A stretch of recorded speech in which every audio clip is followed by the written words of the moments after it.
Et nous sommes de retour au plateau pour la dernière partie de cette émission. Nous abordons notre quatrième sujet. Nous parlons à présent du Togo. Le MMLK s'inquiète du sort des Africains au Proche-Orient. Le mouvement Martin Luther King a réagi ce lundi 7 octobre à la situation des Africains qui travaillent pour la plupart dans les pays du Proche-Orient et surtout au Liban, où on sait la guerre au Proche-Orient a attaqué aussi le Liban avec les frappes israéliennes sur Beyrouth et sur tout le Liban, disons-le comme cela. Et la plupart des travailleuses domestiques du continent qui sont dans les autres pays du Golfe, la plupart se retrouvent au Liban et pas trop loin de ce pays où quand on voit les frappes qui continuent, les frappes israéliennes et tous les massacres qu'on dénombre tous les jours, le MMLK s'inquiète donc du sort de ces travailleurs ou de ces Africains qui se retrouvent dans ces pays en crise actuellement. Le mouvement s'inquiète. Seront-ils en sécurité? Seront-ils protégés par leurs employeurs? Ils demandent à ce qu'il y ait une solidarité internationale autour de ces ressortissants africains afin qu'ils soient rapatriés dans leur pays. Nous en parlons avec nos invités. Je donne la parole à qui veut la prendre en premier. On connaît aussi la situation au Liban. On voit comment cette guerre-là évolue, comment elle a commencé avec le Hamas et puis ça s'est étendu finalement au Liban. D'un autre côté, l'Iran également qui entre en guerre et les frappe un peu partout. Le sort de ces travailleurs africains qui se retrouvent dans ces pays à faire des travaux domestiques pour gagner leur vie inquiète le mouvement Martin Luther King. Germain. Oui, on en avait parlé au temps de la guerre, qui est toujours d'actualité entre la Russie et l'Ukraine, et on se préoccupait beaucoup plus de la situation des étudiants africains qui étaient en Ukraine. Certains pays ont fait l'effort de rapatrier ceux qui souhaitaient rentrer. Et aujourd'hui, c'est une autre catégorie de personnes, c'est beaucoup plus les employés, domestiques, qui travaillent énormément dans des familles au Proche-Orient et notamment au Liban, qui travaillent généralement dans des conditions assez difficiles. Parce qu'ils arrivent dans ce pays, ils ont été amenés par des démarcheurs qui leur promettent de bonnes conditions de travail avec des salaires décents, mais arriver sur le lieu, ce n'est souvent pas le cas. Et quand vous arrivez, la première chose généralement que les employeurs font, c'est de vous retirer vos papiers. On vous retire votre passeport et donc pour vous soumettre un peu au contrôle de votre employeur, vous ne pouvez plus quitter et vous êtes là. Et aujourd'hui, la situation qui se présente pour ces travailleurs africains, en général d'Afrique noire, c'est que avec les frappes en Israël à Beyrouth, un peu au sud du Liban, plusieurs millions de personnes, plus de 2 millions de personnes se sont déplacées de leur lieu d'habitation. Plusieurs familles ont abandonné leur maison, mais elles sont parties en laissant ces travailleurs-là, parfois pour que ces travailleurs-là surveillent la maison en leur absence, mais bien souvent, elles partent même sans prévenir ces travailleurs-là qui ne peuvent pas se déplacer parce qu'ils n'ont pas de pièces. Vous ne pouvez pas circuler dans un pays et espérer même sortir de ce pays si vous n'avez pas vos pièces, vous n'avez pas vos documents de voyage. Et donc, plusieurs travailleurs africains se retrouvent dans cette situation. Et chose positive qu'on peut saluer, c'est quand même une certaine organisation au niveau africain où il y a quand même une association de ces travailleurs-là qui se sont réunis pour faire appel aux différents pays dès qu'elles sont arrivés ces immigrés-là, ces travailleurs domestiques au Liban, pour demander que ces pays-là fassent un effort pour sortir de ce trou-là, de cette tanière-là, ces travailleurs. Et la difficulté souvent, c'est que dans ces pays, nos pays africains par exemple, n'ont pas les moyens d'avoir des ambassades dans ces pays. C'est souvent des consuls qui sont parfois des nationaux, c'est des Libanais même qui représentent un peu nos pays. Et quand ces travailleurs-là arrivent, beaucoup ne sont pas enregistrés au consulat. On ne sait pas qu'il y a tel Africain, tel Togolais, tel Burkinabé, tel Malien qui est arrivé par exemple au Liban, qui travaille à tel endroit avec tel employeur. Donc les gens sont dans des familles de façon assez informelle et ça rend difficile déjà l'enrôlement, le fait de savoir par exemple aujourd'hui si on veut savoir combien de Togolais ou Togolaises qui travaillent au Liban et à quel endroit, c'est difficile. Et c'est le cas dans plusieurs pays, même en Afrique. Des gens arrivent dans des pays et ne se font pas connaître par les consulats de nos pays. Et parfois, il y a des morts. On veut rapatrier les corps. C'est en ce moment, par exemple, le consul est saisi, qu'on lui apprend qu'il y a tel, par exemple, qui vit dans telle ville, qui a eu tel problème. Et donc, aujourd'hui, la difficulté, c'est un peu là-bas. Mais je pense que une fois que ces personnes-là sont en association, puis lancent ces cris de cœur, il appartient aux différents gouvernements africains qui ont des ressortissants dans ce pays-là de s'organiser, de dépêcher, si possible, des diplomates sur place et faire ce travail-là parce qu'il s'agit de vies qui sont effectivement en danger. Et à partir du moment où l'armée israélienne appelle souvent à évacuer certaines zones sur lesquelles des bombes et des obus risquent de tomber, ça reste inhumain que certaines populations soient prises au piège tout simplement parce qu'elles ne peuvent pas se déplacer, parce qu'elles n'ont pas de pièces d'identité, elles n'ont pas de documents de voyage et qu'elles ne peuvent pas quitter les zones malgré le danger qui les guette. Donc je crois que ce cri de cœur doit être entendu par l'Union africaine d'abord, qui peut déjà saisir les belligérants dans cette crise-là pour essayer d'assurer la sécurité de nos ressortissants qui sont là-bas et après que chaque pays s'organise pour évacuer ces ressortissants qui sont en difficulté, notamment du côté du Liban et plus généralement dans les pays touchés par cette guerre-là. Alors c'est le message que cherche à faire passer le mouvement Martin Luther King qui appelle à une solidarité internationale pour sauver ces Africains qui travaillent dans ces pays, et notamment au Liban. Pensez-vous que les pays africains pourront s'organiser? Parce qu'on a vu d'autres crises où il a été difficile, en tout cas pour la plupart des pays, d'organiser des évacuations de leurs ressortissants.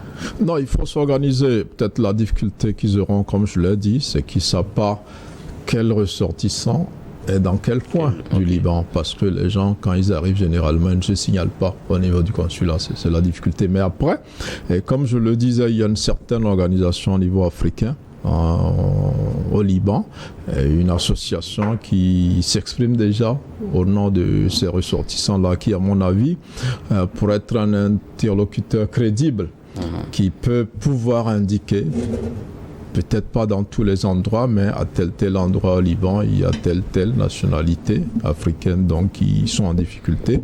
Et l'Union africaine, c'est vrai que n'a pas encore atteint ce niveau d'organisation pour évacuer les ressortissants africains en général, mais chaque pays doit prendre ses responsabilités. Nous avons des ambassades tout autour dans certains pays, comme la Turquie, où on a quand même une ambassade qui fait un grand travail là-bas. On en a un peu partout. Même les consuls qui par moment font un travail assez remarquable peuvent être mis à contribution.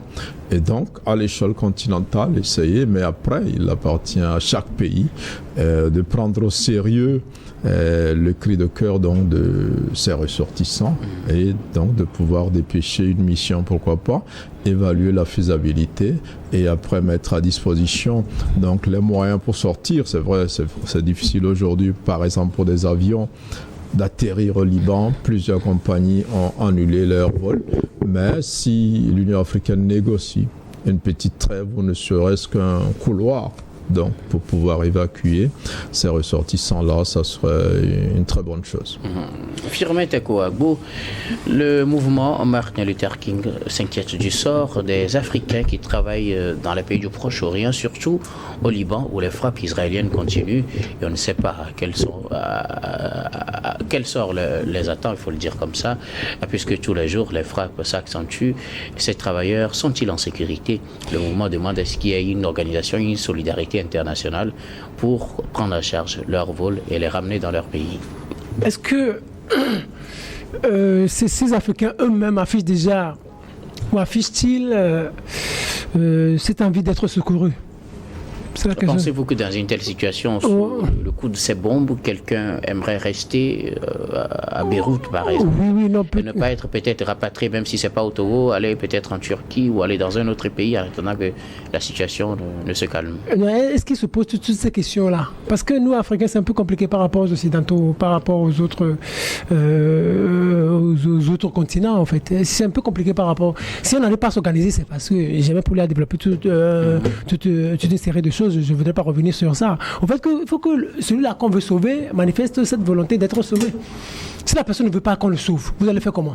Il y a deux choses. La première chose, organiser l'évacuation et que ceux qui ne veulent pas restent. Oui, c'est-à-dire, par exemple, il y a le principe. Il y a tout d'abord le principe. Le principe, c'est que tout le monde, c'est-à-dire chaque État en réalité doit s'organiser pour rapatrier ses ressortissants. Ça, c'est la moindre des choses. Et au niveau de l'Occident, ça se fait tous les jours. Quand vous avez les Français, les Américains, moindre chose, chaque État essaie de rapatrier ses ressortissants. En Afrique, on voudrait bien que ces États africains s'organisent. C'est notre demande. Mais il y a la deuxième chose que je voudrais pas observer, c'est la réalité. Dans la réalité, est-ce que c'est d'abord ceux là même pour qui on prie, pour qui on souffre intérieurement, est-ce qu'ils veulent qu'on les sauve? S'ils ne veulent pas, vous pouvez tout faire. Parce qu'il y a déjà toute une réalité. Les gens se disent, moi je suis ici, maintenant j'ai souffert avant d'arriver ici. Bien sûr, aujourd'hui la situation est difficile, peut-être à l'avenir la situation va se calmer. Maintenant si je me laisse rapatrier, si je me rapatrie au Togo alors que je souffrais, j'étais dans une situation de précarité, est-ce qu'il va s'occuper de moi? Il y a tout ça, il y a cet instinct de survie qui intervient, qui survient. La personne se dit, est-ce que moi je suis qui? Moi je connais mon pays, puis je connais mon pays, le Ghana, j'avais toutes les difficultés. Regardez par exemple l'histoire l'histoire de ceux-là qui travaillent, qui sont des domestiques là-bas, qui ça veut dire qu'ici ça n'allait pas, ils sont là dans des ménages et on s'occupe un peu d'eux. Et bon, ils n'ont pas de papier, ils n'ont personne, ils ne se sont pas fait signaler au consulat, et maintenant ceux-là, ils n'ont pas assez d'économie, et vous voulez qu'ils rentrent. Ils vont revenir pour faire quoi? C'est la question. Moi, j'ai un peu de l'empathie. Donc, ils vont dire, mais on va faire comment? Et il y a plusieurs qui sont dans ce cas qui ne vont jamais vouloir revenir. Ils vont se dire, mais non, et puis c'est une question de confiance, c'est une question de confiance. Ils n'ont pas confiance en leur gouvernement. Ils se disent, mais non, on va être battu. Est-ce qu'à l'arrivée, lorsqu'on arrivera à destination, à notre pays d'origine, est-ce qu'on va bien s'occuper de nous? Quelles sont les garanties que nous avons? Alors, si on n'a pas de garantie, on peut faire rester ici, peut-être mourir. C'est ça en fait. On va organiser, l'Union africaine va se prononcer, mais je suis sûr certain que certains Africains ne vont jamais se faire signaler. Ils ne vont jamais se signaler.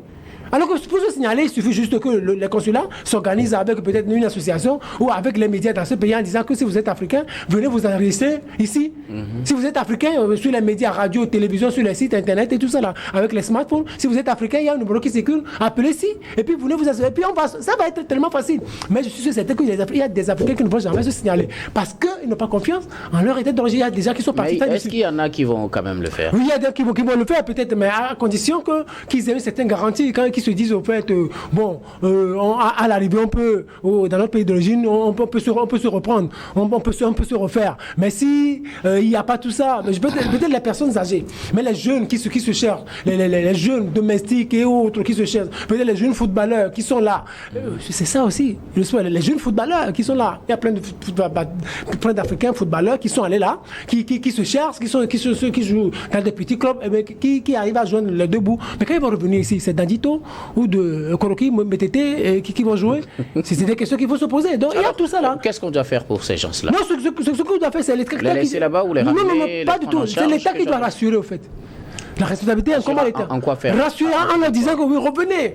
Mettre en place une politique de sensibilisation pour leur garantir un certain nombre de choses. Quand vous revenez, on va bien s'occuper de vous. Vous n'allez pas être délaissé pour compte. On sera avec vous jusqu'à ce que vous ne rentriez encore dans la vie sociale, n'ayez pas peur et tout ça. Il faut les rassurer. Si vous ne les rassurez pas, on va tout faire. Mais je dis par rapport à ce que le MMK, le mouvement Martin Luther King du Passeur 2 est en train de faire, c'est une bonne chose. Et puis, bravo aussi à l'État qui va aussi peut-être prendre l'engagement. Et je souhaite que l'État le fasse. Au moins, si c'est 1000 personnes, au moins si 200 personnes arrivent à accepter, c'est déjà une bonne chose. Mais il faut s'attendre à ce que pour tout le monde n'arrivera jamais à se signaler. Merci beaucoup à vous, Firmette Kouabou. Dieu donne nous. Le mouvement Martin Luther King s'inquiète du sort des Africains dans les pays du Proche-Orient et surtout au Liban qui croupit sur les bombes israéliennes. Oui, vous savez, le mouvement Martin Luther King est toujours ce regroupement qui s'intéresse à la question humaine. Vous en souvenez, des questions liées à la maltraitance des travailleuses de maison, toujours au Liban. Comment nos sœurs sont chosifiées et dégradées à cause de ce qu'elles veulent juste se tailler un petit pain pour leur survie. Le mouvement Martin Luther King avait lancé des alertes à l'époque. Maintenant, à quoi est-ce que cela aboutit? On ne saura le dire. Donc, ce mouvement est toujours dans son rôle d'éveil de conscience sur des questions sociales, sociétales, des questions mettant au cœur l'importance de la vie humaine. Vous savez, le continent africain est un continent qui croit à la sacralité de la vie humaine. Mais malheureusement, dans la véracité des faits, on a comme l'impression que on finit par mépriser d'ailleurs cette vie humaine au détriment de certains intérêts partisans et politiques qui ne disent pas leur nom. Ce que le mouvement Martin Luther King a fait, c'est une très bonne chose, sauf que ou alors c'est le rôle d'ailleurs que l'institution continentale devra en réalité jouer en premier lieu en appelant chaque État à s'organiser pour faire en sorte que la sécurité et la vie de leurs ressortissants soient garanties. Malheureusement, jusqu'ici, c'est silence radio. Nous nous souvenons encore de la crise Covid-19 en Chine, lorsque certains étudiants étaient bloqués. Il y a des pays qui se sont organisés pour aller chercher leurs ressortissants. Nous avons vu également le comportement de certains États africains. Je vais citer aucun pays ici. Nous avons vu quand même leur comportement aussi à aller sauver leurs ressortissants. Cela voudrait dire, tant que l'intérêt de quelqu'un n'est pas touché, allez, tout va bien. Un Africain peut mourir dans l'eau, peut mourir dans le désert, peut mourir sous la bombe. Il n'y a rien à faire. C'est un événement, c'est un non-lieu. Par contre, ceux que nous pensons copier ont cette valeur de la vie humaine. Un Européen qui tombe, c'est un événement. Un Occidental qui tombe, c'est un événement. Par contre, un Africain qui tombe quelque part, c'est un non-lieu. Et c'est dommage. Et c'est ce qui ne pourra pas permettre à ce qu'on mette des grandes politiques en place au plus haut niveau, afin d'organiser un dessein humanitaire. Teko parlait tantôt du refus des Africains, ou alors il est dubitatif sur le fait que certains Africains, même sous les bombes, vont vouloir rester à côté des bombes en attendant l'accalmie. Pourquoi? À cause du mépris de la vie humaine dans leur pays d'origine. Ils se posent la question, alors, à quelle sauce je serais mangé en revenant dans mon pays? Qu'est-ce qui serait organisé pour moi à mon retour? Des gens qui sont livrés à eux-mêmes, qui vont là, ils travaillent, ils n'ont aucune pièce sur eux. Ils n'ont pas la possibilité d'aller prendre un avion, un vol, surtout en temps de crise, et revenir au pays. Cela relève de la compétence de tous les États à s'engager à faire en sorte que ces ressortissants, oui, ils n'avaient pas demandé la permission avant de partir, d'accord, mais ils sont toujours des ressortissants des pays précis. Et il y a lieu de faire jouer la conscience humaine pour les rapatrier et les mettre dans des conditions humaines possibles. Mais malheureusement, on ne le fait pas. Je veux croire que ce cri d'alarme du mouvement Martin Luther King peut réveiller, peut susciter un émoi quelque part, afin que l'Afrique s'organise face à ses ressortissants lorsqu'il y a crise. Lorsqu'il y a crise, vous voyez comment les Américains se mobilisent pour leurs ressortissants. D'ailleurs, même nous les journalistes, on peut avoir des décès quelque part, on dit 2 ressortissants américains ont été tués. Pourquoi 2 ressortissants américains? Et pourtant, il y a eu des morts. Vous comprenez l'importance que cela donne à leurs ressortissants, à leur sang. Par contre, sur le continent, bon, il peut aller mourir comme ça, sans dire rien à personne. Donc, je me dis, la responsabilité là devait être prise au plus haut niveau du continent. L'Union africaine a le rôle d'attirer l'attention des pays membres, à faire en sorte que la question humaine soit au cœur de toutes les préoccupations. Malheureusement, on la voit après que les dégâts soient commis et elle sort des communiqués qui n'ont plus vraiment de substance la question humaine, avant tout, je pense que c'est la véritable politique qu'il faut cultiver sur le continent. Merci beaucoup à vous tous pour vos contributions. Nous arrivons pratiquement à la fin de ce numéro de Regard Croisé, mais avant de nous séparer, comme d'habitude, notre dernier tour de table, ce sera pour vos mots de fin sur un sujet de votre choix. Je commence par vous, Germain Poulier. Moi, je pense particulièrement aujourd'hui à la femme togolaise. Nous sommes dans le mois l'octobre rose, le cancer du sein fait des ravages au sein de la population. Et plusieurs associations se battent, plusieurs structures sanitaires se battent. Et moi, je fais un coucou ce soir à l'hôpital de référence Dr Lafia qui organise une campagne de dépistage du cancer du sein, du cancer du col de l'utérus également, au profit des femmes. C'est la 2e édition. J'espère que plusieurs femmes saisiront cette occasion parce que quand on est dépisté tôt, on a beaucoup de chances de se faire soigner. Aujourd'hui, au Togo, il y a des structures capables de soigner du cancer. Et nous sommes en octobre. Courage à toutes ces femmes qui souffrent de ce mal. Et nous exhortons les femmes à aller faire un dépistage assez précoce pour sauver les vies, comme le fait aujourd'hui l'hôpital de référence Dr Lafia en collaboration avec des organismes qui luttent contre le cancer du sein et le cancer du col de l'utérus. Merci beaucoup à vous, Germain Poulier. Vous êtes journaliste, directeur de publication de Togo Réveil. Merci d'être passé sur ce plateau. Firmin Teko Agbo, vous m'en dites. Moi, je voudrais avoir une pensée particulière pour nos forces de défense et de sécurité, surtout qui se battent au nord du Togo et qui passent leur jour et nuit à lutter contre le terrorisme. Ce n'est pas facile. Vous devez savoir que nous sommes avec vous, que Dieu vous donne la sagesse nécessaire, l'intelligence dont vous avez besoin, que Dieu vous donne cette force pour pouvoir toujours faire face à l'ennemi. Mais sachez que tôt ou tard, c'est nous qui vaincrons. Vous vaincrez, n'ayez pas peur. Sachez que vous avez le peuple togolais derrière vous. À tous ceux-là qui souffrent du terrorisme dans le Sahel et partout, mais sachez que nous sommes derrière vous. Nous sommes derrière vous, nous vous soutenons. À la presse du Burkina Faso, qui est en train de souffrir aujourd'hui, à la société civile, aux acteurs politiques. Mais sachez que nous sommes derrière vous. Le terrorisme n'est pas une affaire si facile. Mais tôt ou tard, c'est nous qui vaincrons. Vous vaincrez, n'ayez pas peur, nous vaincrons, nous les vaincrons. Ils seront anéantis, ces terroristes. Nous sommes derrière vous. Nous, forces de défense et de sécurité du Togo, nous sommes derrière vous. Et vous vaincrez, nous vaincrons. Et à la fin, nous dirons Dieu merci. Merci beaucoup. À vous, Firmin Teko Agbo, vous êtes chroniqueur politique, également le directeur du Centre de recherche de géopolitique internationale, Firmin Teko Agbo. Oui, merci d'être passé sur ce plateau. Merci aussi, c'est un honneur, Guillaume. Je donne ici au nous vos mots de fin.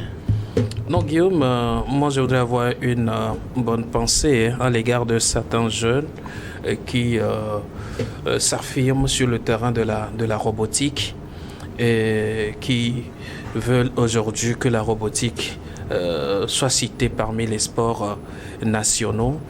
Et donc ces jeunes participent chaque fois à des jeux à l'international où des milliers de jeunes se retrouvent. Je parle de plus de 190 pays qui se rencontrent pour le Fest Global Challenge. La dernière fois, le Togo y a été représenté également à Athènes en Grèce et a raclé au moins 4 trophées. C'est des jeunes gens, des élèves qui sont cooptés dans presque des établissements de gauche-droite et qui viennent, qui s'attellent autour de la robotique et qui font vraiment des choses inimaginables.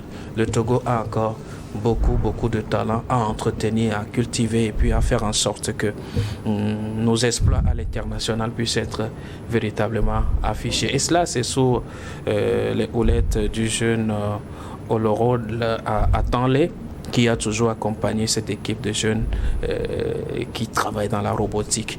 Félicitations pendant qu'ils sont encore en train de travailler pour mieux faire. Merci beaucoup.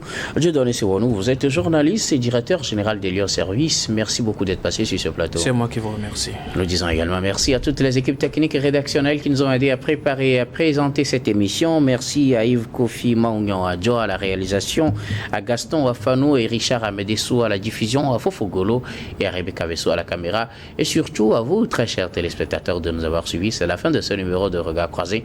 Je vous retrouve demain avec le même plaisir pour un autre numéro.